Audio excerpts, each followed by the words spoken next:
係就會見到路牌咯。呢個位係死位。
你隻 U 個畫面係冇晒嗰啲圖咪得咯，啱唔啱？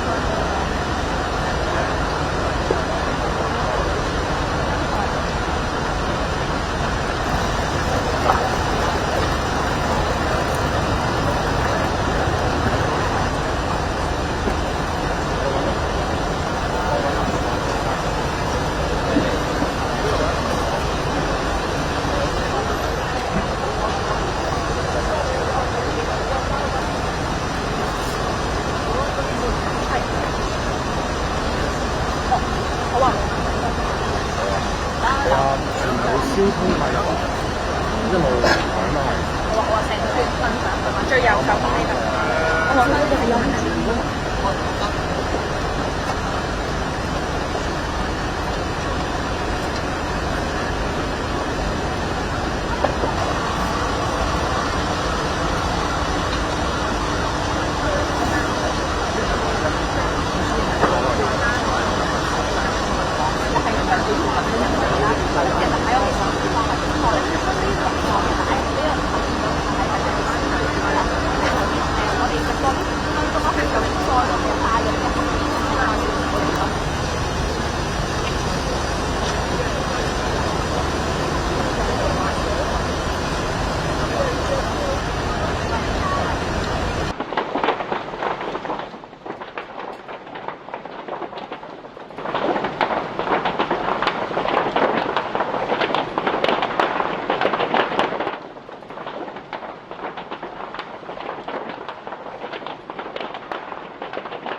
事源喺今年嘅7月之後，因為颱風襲港期間破壞咗原先安裝喺棚架嘅防護網，於是有涉案人士喺一間本地嘅供應商分批購買防護網以作更換，但係呢批嘅防護網係未達防阻燃嘅標準嘅，咁佢就將呢啲防護網就替換咗損壞嘅地方。涉案人士擔心佢哋嘅棚架嘅防護網會被抽查檢驗。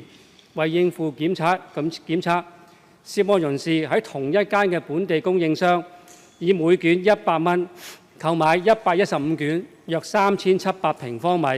呢批防護網係達阻燃嘅標準嘅。